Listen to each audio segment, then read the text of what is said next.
In the name of the one and only, we invite you back to the second segment of our discussion on fascism, on its definition and description, and its applications and implications in the current crisis around the world.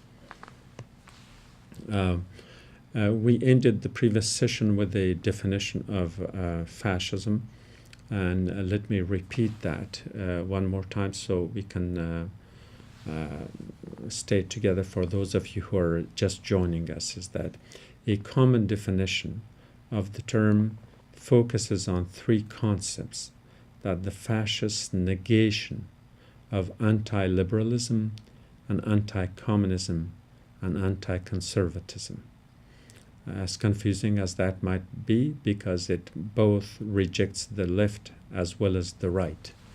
And part of the reason, in my opinion, is that rejecting both the left and the right allows for them to manipulate the middle ground, but in other words, to radicalize the middle.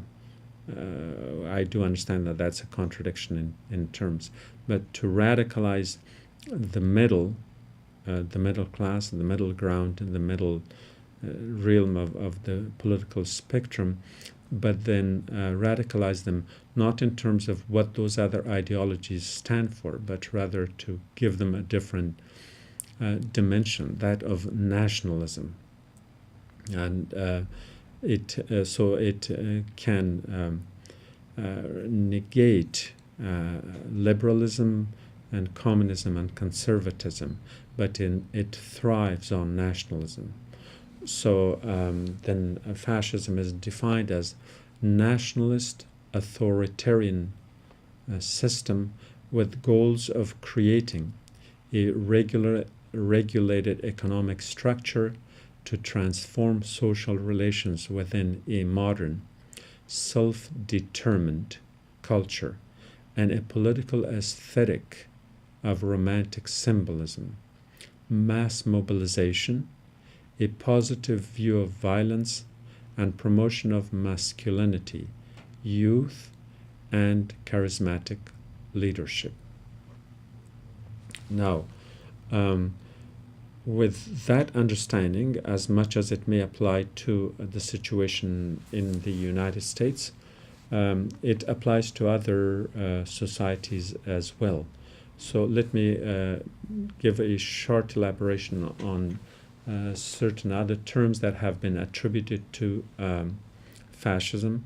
One is that it has to have a mythic core in the permutation of many of its cultural concepts, and it's also defined as a populist ultra-nationalism that has to have three elements in the rebirth of a myth. That's the first one, the rebirth of a myth. A populist ultra-nationalism and the myth of decadence. In other words, you have to be in the doldrums, in some kind of a crisis situation, so that fascism comes as a sort of a salvation, not necessarily in the religious sense of it, but more in the economic sense of it. It is a genuinely revolutionary trans-class form of anti-liberal and, in the last analysis, anti-conservative nationalism in that sense. That's another way of looking at it. There are scholars who have distinguished that as an interwar period in which it manifests itself in elite-led but populist armed party. Again, that might fit the description of the profile of many. Other scholars have defined fascism as a form of political behavior marked by obsessive preoccupation with community decline and humiliation. And that's why, in a sense, the victimhood and the need to victimize others or to blame others or to transfer, in a sense, to transfer responsibility for that decline and humiliation, whether justified or not. Other scholars have defined it as racism, including anti-Semitism, as a characteristic of fascism, and we talked about that in the previous segment of this discussion. It's a racially unified society in a way, hierarchically, and organized around the concept, at least in respect to the situation in Germany in the previous century, as what's called as Volksgemeinschaft, that it is a populist, in a way, a populist ideology. There are other scholars who claim that National Socialism, the full name of the Nazis, and communism are essentially manifestations of populism, and yes, they are, or they were as they operated. Otherwise, they would not have. Of course, in Russia, they claimed power in terms of the populace, as the Communist Party being the representative, the rightful representative of the working masses of the Soviet Union. And of course, we saw that the Nazis came to power through popular election themselves. So therefore, the populism element is in there. We again, since we are giving you an overview that fascism was influenced by both left and right, it started with the syndicated with the guilds as fascists in Italy, and then it moved on to the right, and it's conservative group then, but then later on it became a more nationalistic, or rather super nationalistic, and it's also defined sometimes as an anti-rationalist.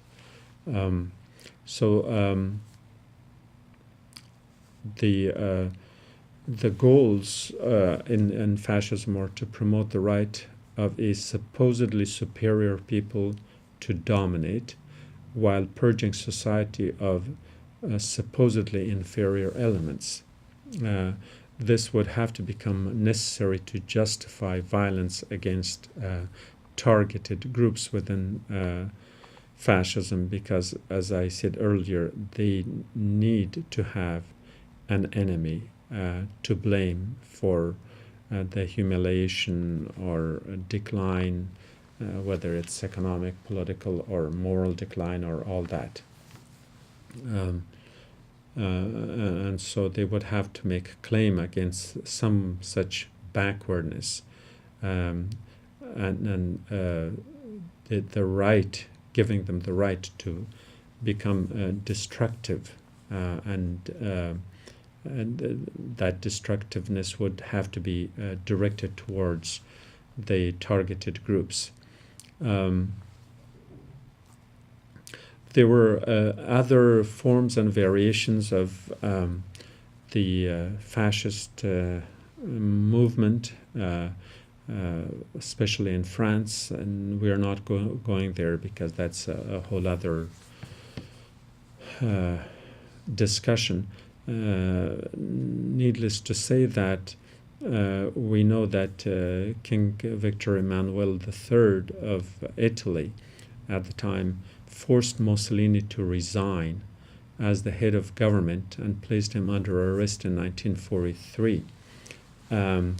Then the question comes as to why then he rose to prominence in spite of that. In other words, there was some degree of accountability, responsibility, and authority in Italy that could harness the unbridled power of the fascists in Italy.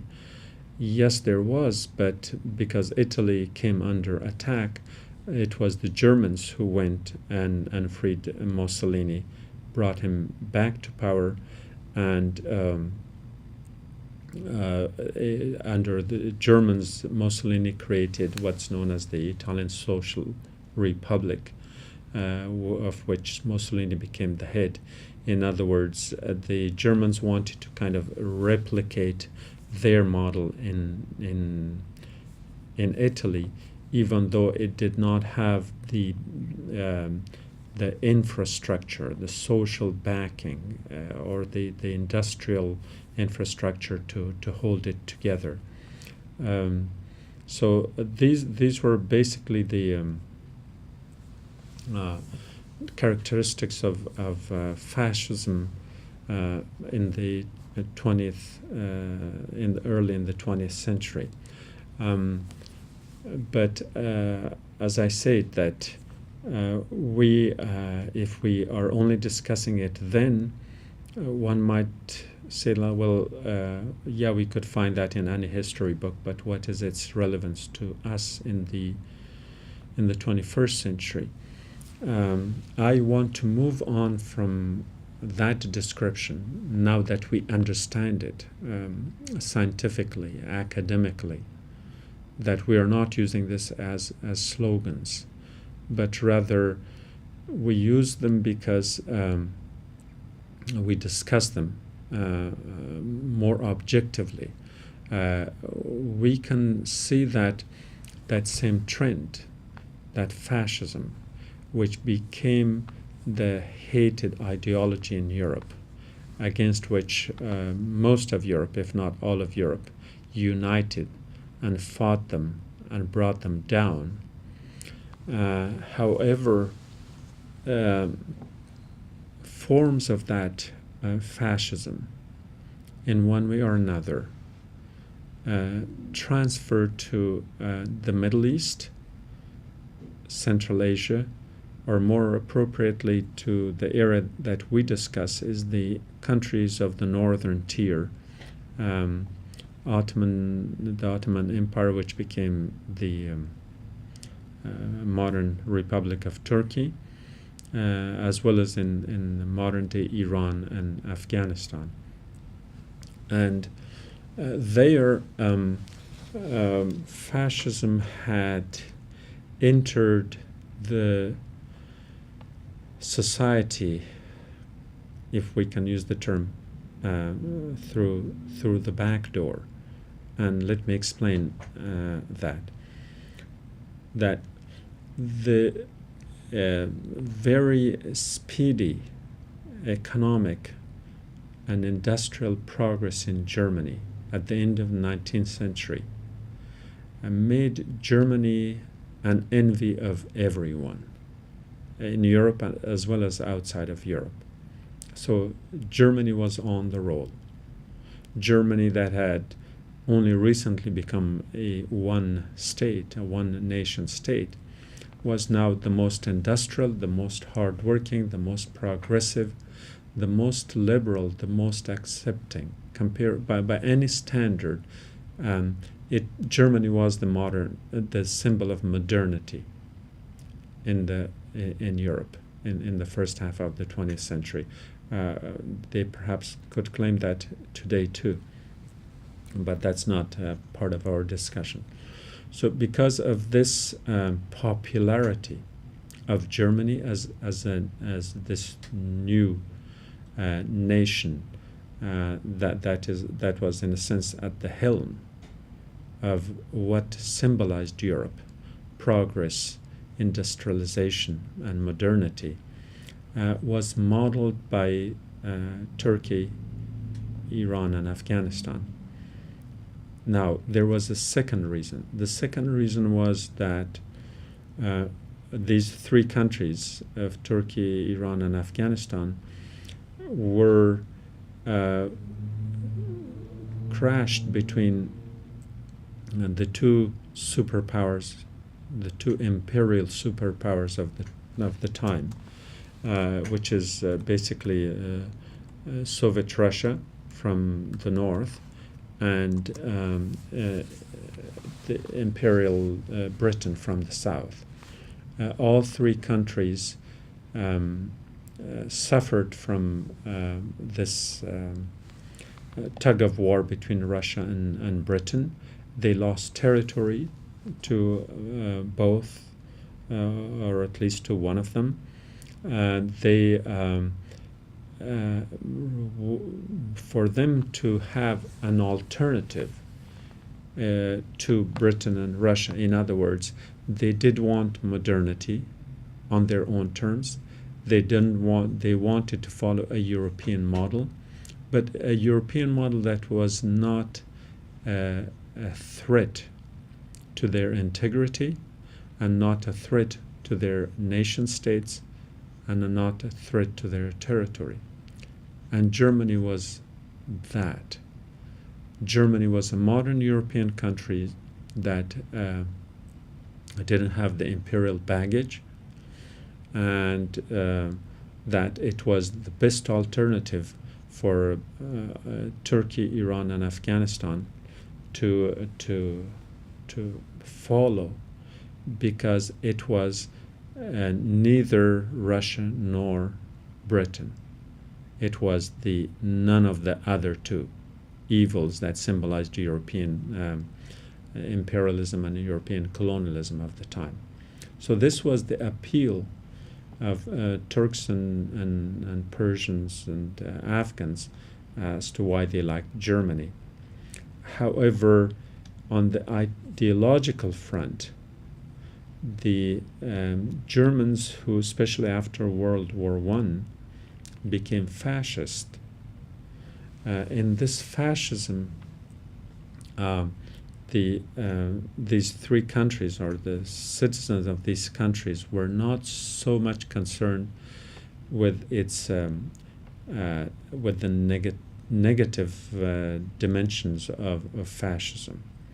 In other words, the Nazis were targeting certain minorities, such as the Jews and the Gypsies, and every other non-Caucasian, non-Aryanic, or non-Aryan. Well, in terms of the ethnic or racial side of it, Iran and Afghanistan at least claimed themselves to be Aryan, so that was not necessarily bad, the way they looked at it. The third element was that of having a strong leader, a strong charismatic leader, to remedy the ills that had befallen these countries. And since all these countries lost territory to Russia and to Britain, therefore there was a need for a leader, a charismatic leader. And interestingly enough, in all three of these countries, there was an emergence of charismatic leaders who, if they personally did not model Hitler, they at least subconsciously acted like Hitler. We had Ataturk, Reza Khan, and King Amanullah in Afghanistan. And all of them were strong nationalists in that sense. Ataturk created the nationalist fervor of creating the modern Turkish Republic by abandoning the glorious plans of Talat and Jamal and Anwar Pasha, in terms of who wanted to dwell on this irredentist pan-Turkic concept of expanding or uniting all Turkic tribes from Central Asia to Europe into one nation state. Instead, Ataturk went for the idea of creating a Turkish nation. Now, what happened in the process was that in that Turkish nation, then again, if you were not Turk, you became the other. And just as the Nazis tried to create a pure Aryan nation in Germany, the Turks did pretty much the same. There are matters that require further elaboration on that, but we can, in a way, look at the expulsion of the Greeks and the genocide of the Armenians as an element that played right into that formula of creating a Turkish nation.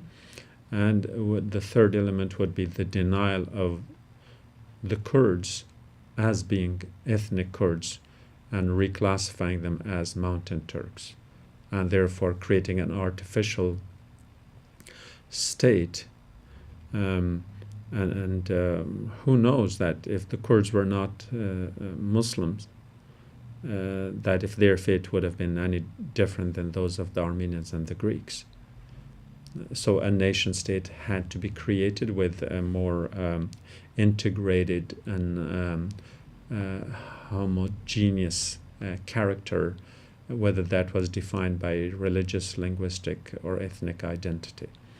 In Persia, pretty much the same thing happened, of course not to that extent, but there are the kind of the modeling of a Shi'i Persian concepts that dominates and pervades and permeates every walk of life, that the minorities in Iran, in modern Iran, or in Persia, and then had to be defined as Persian, and even though there were exploitations of the other minorities, such as the Azeris by the Russians during their incursion into Iran during World War II, or the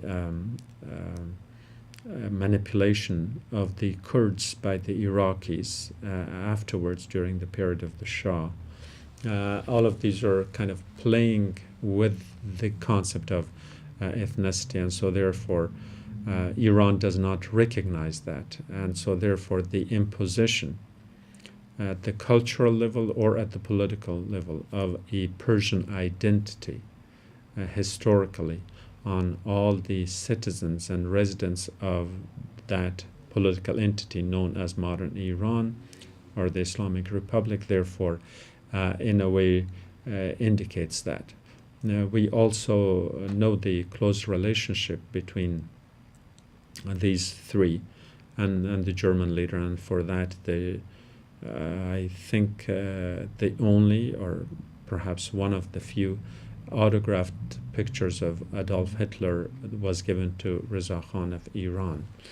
In Afghanistan, the concept of nationalism had its own fervor, and King Amanullah manipulated that in the positive way in trying to regain the sovereignty of the country from the British, who had created impediments of kind of external control or British control on the external affairs, or the British veto right on the establishment of having foreign affairs or foreign delegations in the court of Kabul, which was primarily targeted against the Russians at the time.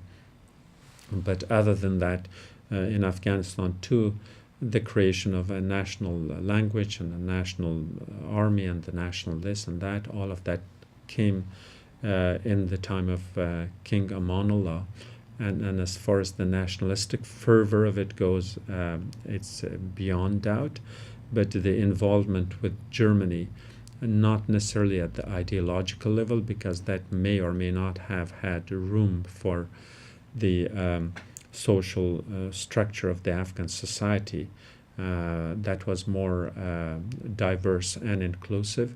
But the ties with the Germans were great because the major economic projects that were undertaken in Afghanistan under King Amanullah were all sponsored and undertaken by Germans, by German engineers, German workers, German government, and so on. Even to the point that King Amanullah named certain bridges after those German architects, like Pule Hartan, the Hartan Bridge in the heart of Kabul, which was named after its German engineer. And so therefore there was this cozying up of Germany with Turkey and Iran and Afghanistan. Now, to the extent that I can understand, at that point the ideological part of it had permeated the Turkish society much more than it did in Iran, and perhaps more in Iran than it did in Afghanistan. In other words, the farther away from the European theater these quote-unquote German allied states were, and by ally I don't necessarily mean in political sense, in the military sense, but rather in the cultural, ideological, or rather in the conflictual context of the East-West of that time. I think these countries were drawn to Germany. However, there are certain elements of fascism that sort of re-emerges with a lot of strength in a century later, which affects the politics in Afghanistan more than any other, and I think that deserves some attention, and we can go to that discussion after a short break.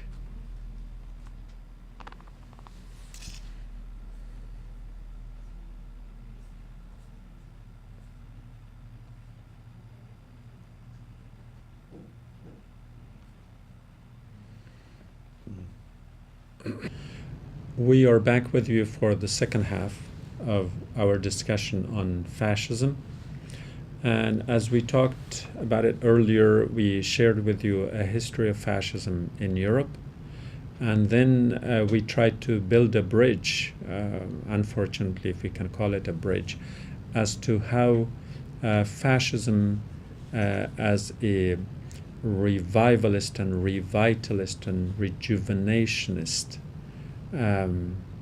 manner of thinking and of political ideology became a role model for the three northern tier countries of modern Turkey, modern Iran, and modern Afghanistan in the 20th century. In the remaining time that we have, I would like to extend this discussion, or rather limit this discussion, to the situation in Afghanistan. This is primarily addressed to the Afghan youth in diaspora who may not be well versed in the Pashto or Farsi languages, where our other program, the Nilgun Kaman, which is the parallel program to the Indigo Firmament, and it is in the Dari Persian language. So for those Afghans who feel more comfortable and well versed in the English vernacular, we will present this portion here in English. But I do encourage you to refer to the program called Nilgun Kaman, where I've pretty much said the same thing in Dari Persian. That could kind of reinforce your understanding of the concepts that I'm discussing, just in case I I'm not successful in transmitting the thought to you here. In the context of Afghanistan, a place where things do grow slow, I think fascism, European fascism, reached Afghanistan and the Persian society in the beginning of the 20th century.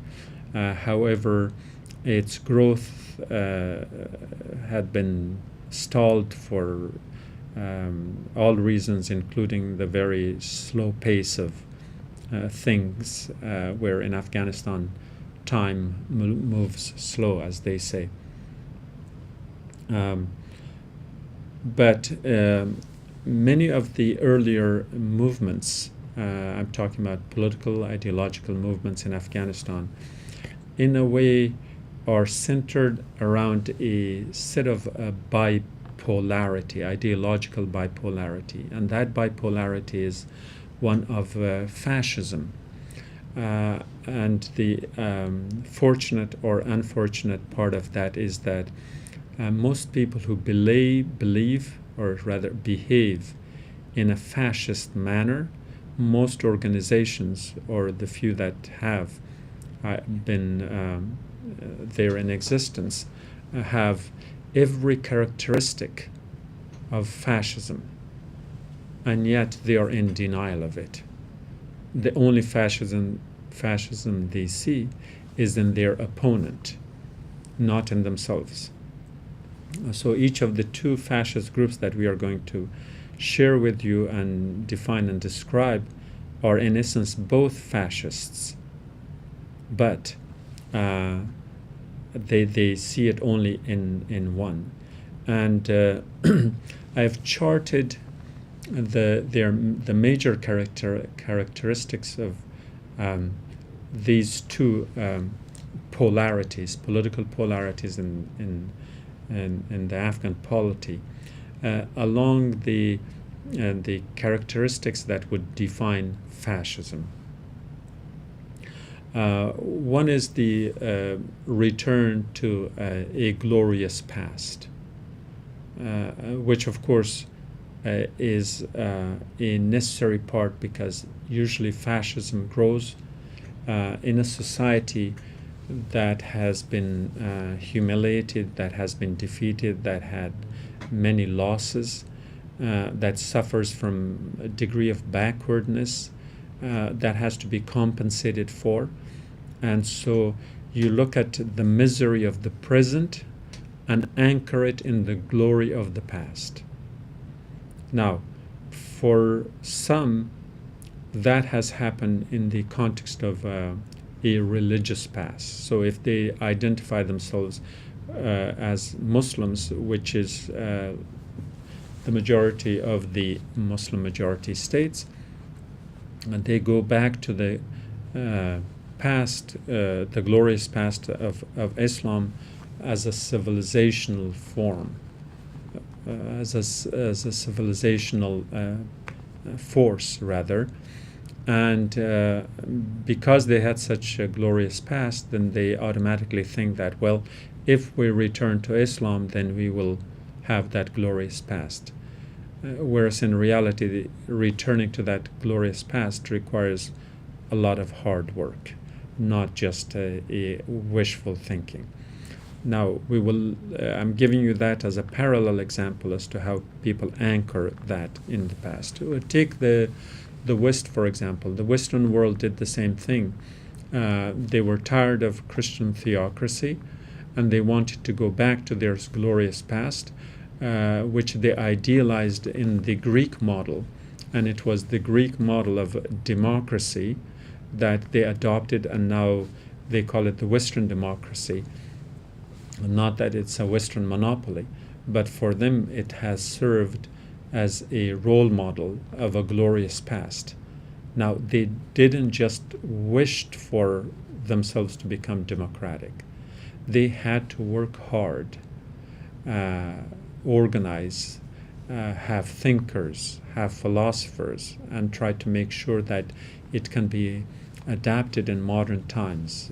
They convened constitutional conventions, they had congresses, they had parliaments that they worked over for decades and decades and centuries in some cases in order to achieve the idealized democracy they once had.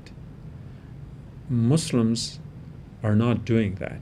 They are simply wishing for it to happen because in reality they oppose reform. They oppose rethinking. They oppose the adoption of concepts from Islam to see how it would work in today's time. To this day, Muslims are not taking advantage of the simplest thing as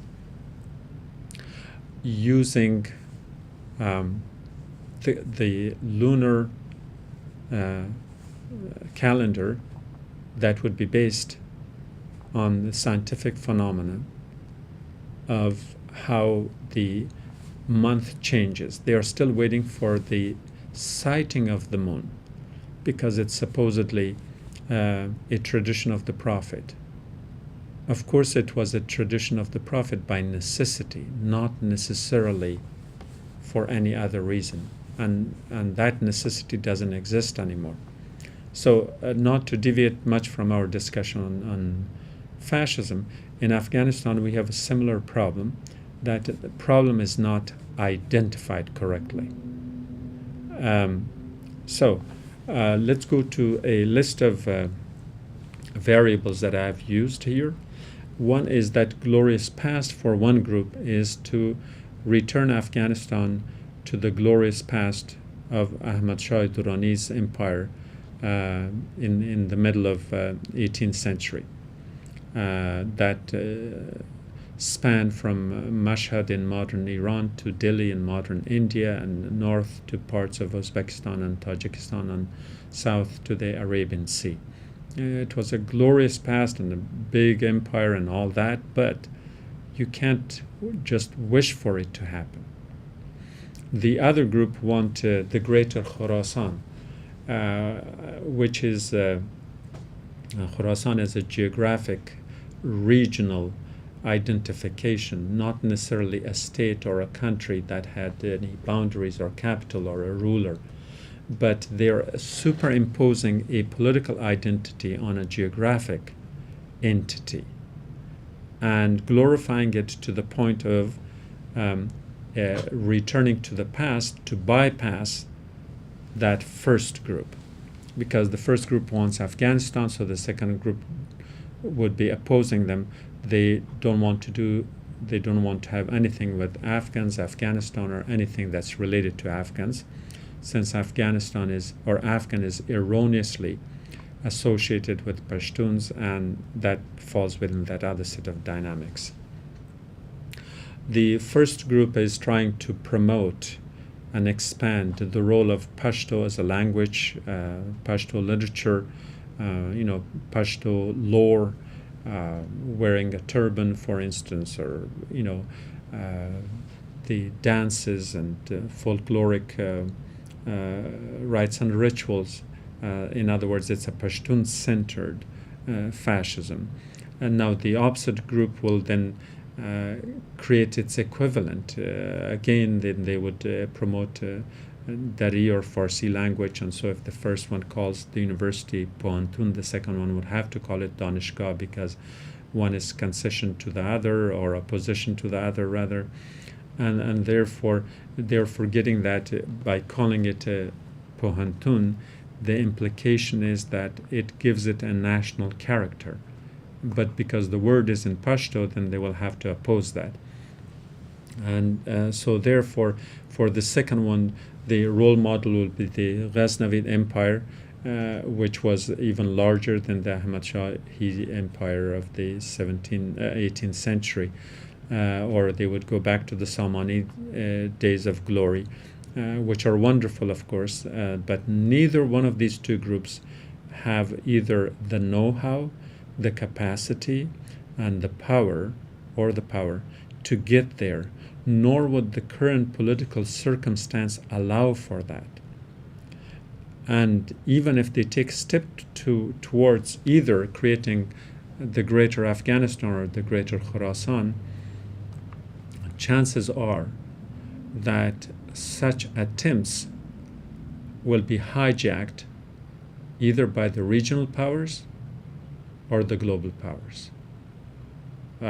Just look at the disintegration of the Ottoman Empire.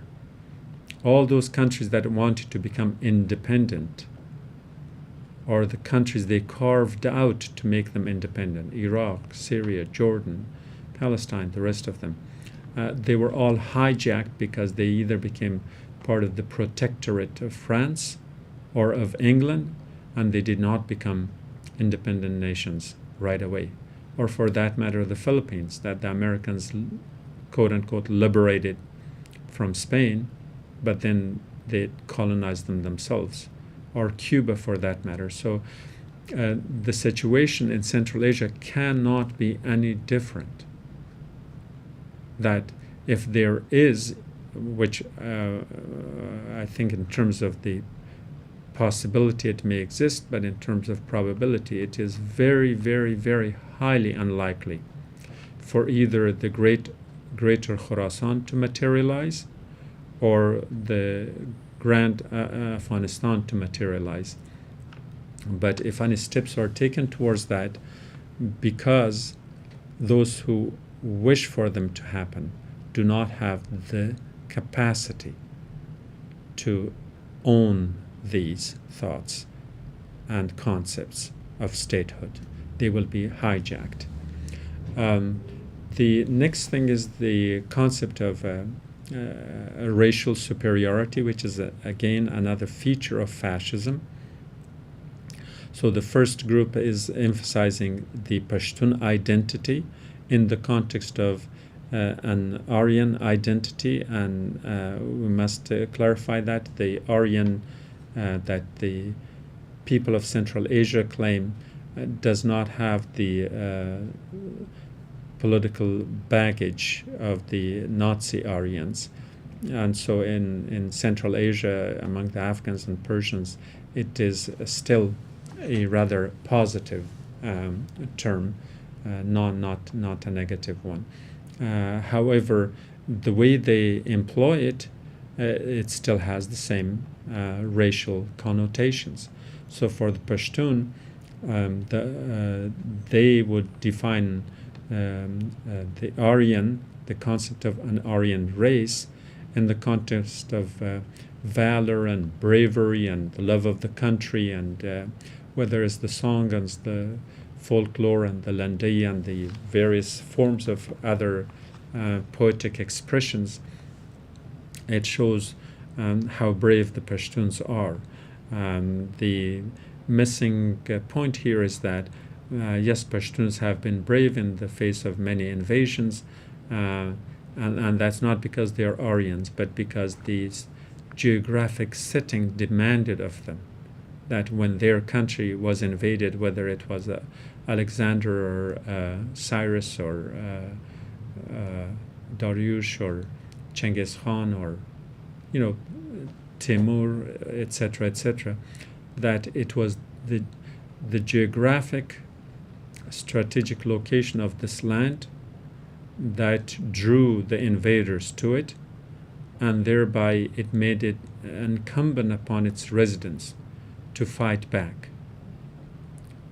So if one's country is invaded or one's home is invaded, you have to fight. Now, if somebody breaks into your house, you don't fight them because you're white or brown or black or of any particular race or religion or creed. It's because it's a necessity. But the Pashtuns would define that as Pashtun as as the Aryan race, with emphasis on valor and bravery. Now, on the other side, they would define the same Aryan, but as nobles, which is a term that perhaps the Nazis defined Aryan as such, whereas etymologically the term Aryan simply means the settled communities of the Aryanic people in Central Asia, as opposed to or in contradistinction to the herders of animals and the rest. They each both need an internal and external enemy, and these are again defined in the context of, for one group, anything Iranian, and that is in the context of modern Iran, or its expansionist policy, or it could be the Shia identity, or it could be the language link. So this is seen as foreign and the enemy, the other.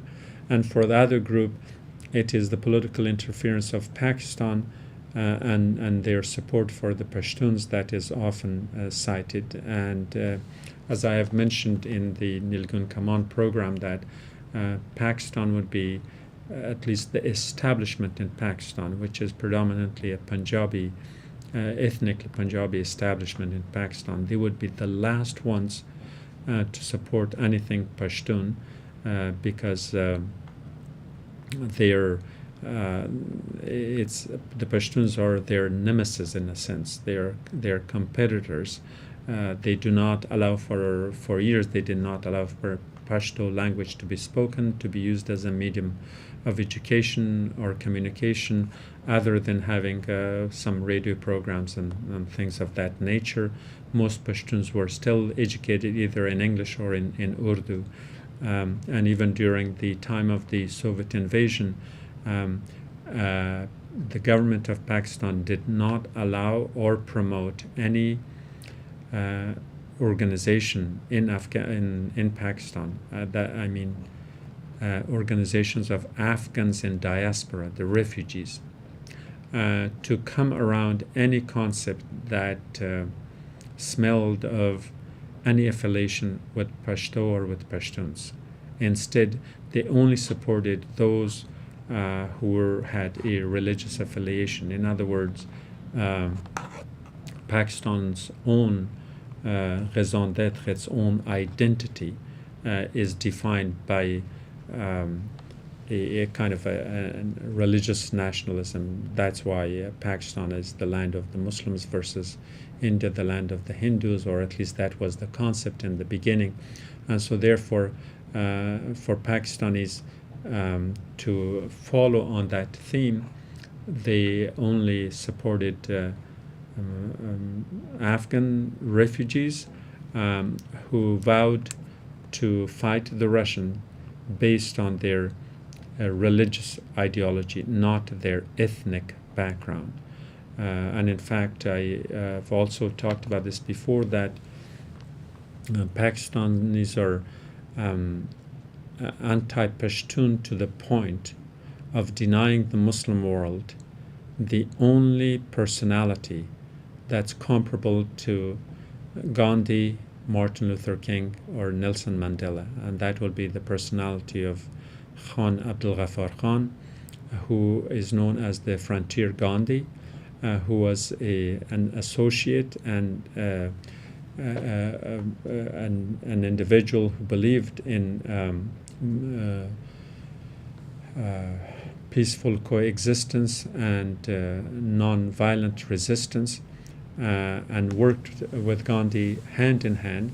And in fact, he was more successful, perhaps partly because he was working in a smaller region and in a more cohesive way, but also because he was working with a more homogeneous population of Pashtuns in the frontier area.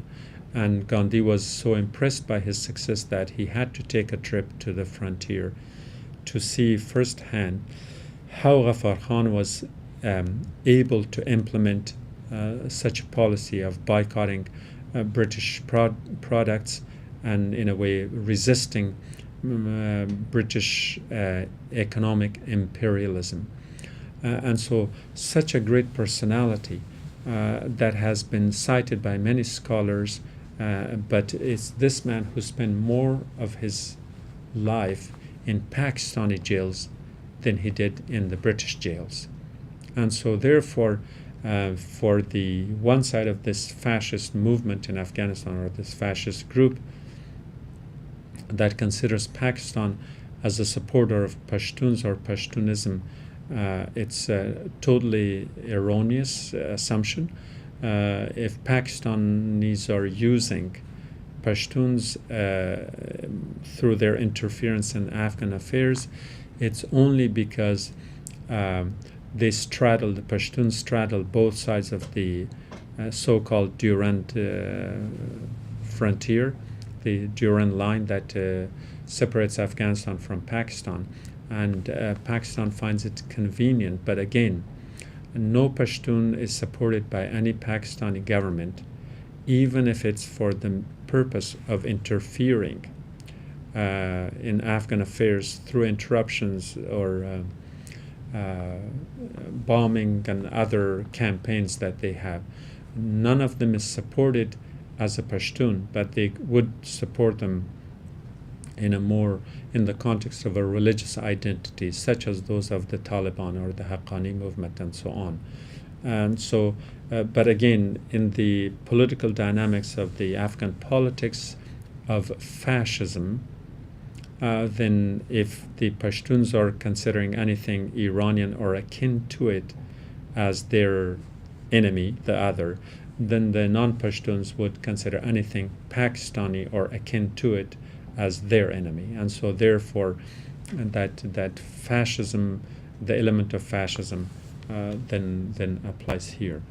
The whole argument that I'm making is that in order for Afghanistan to come out of this crisis situation, that is the result of one after another superpower invasion, is to have a healthy political consciousness.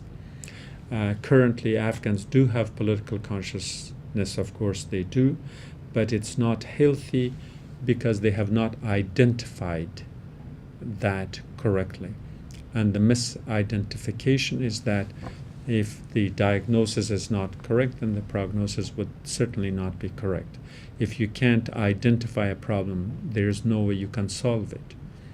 And for most of what we discussed in this session of the Indigo Firmament and in the previous one, it's the correct identification of fascism, which may have died long ago in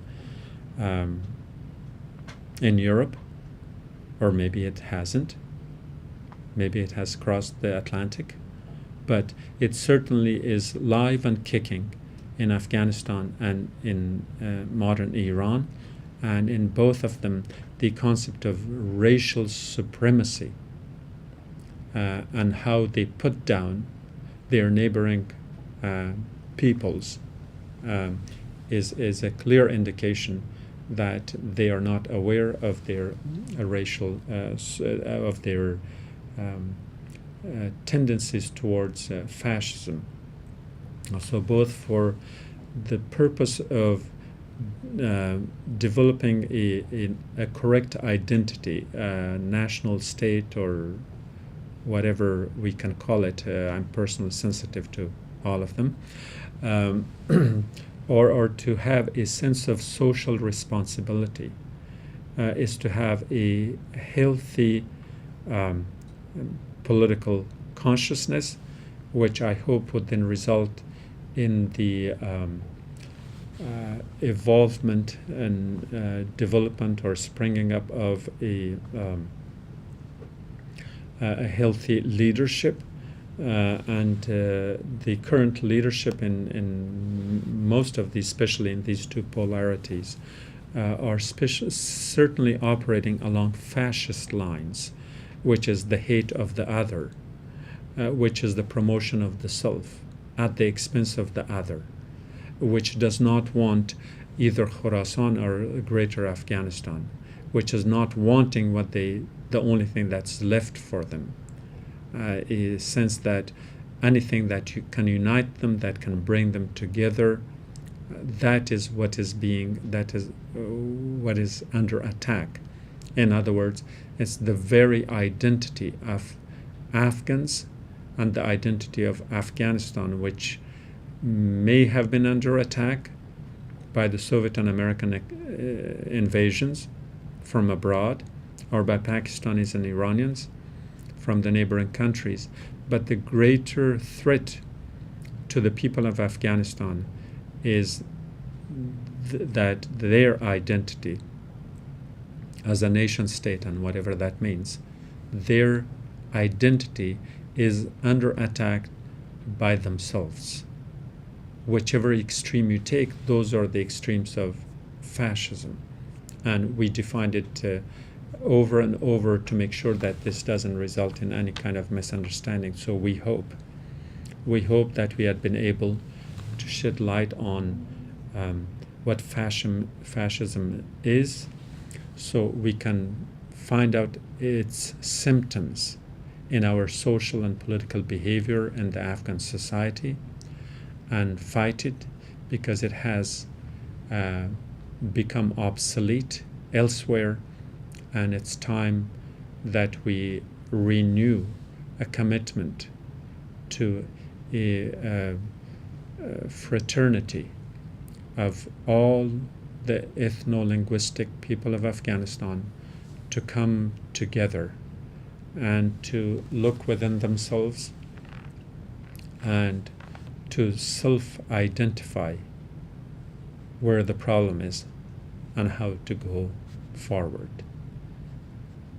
I hope this has served its positive purpose, and I hope that if I have misspoken, that you would get in touch with me and enlighten me, and if I have spoken correctly, I hope that it serves its purpose of bringing humanity together, at least those within the boundaries of Afghanistan, to bring them together as brothers and sisters. Have a nice day.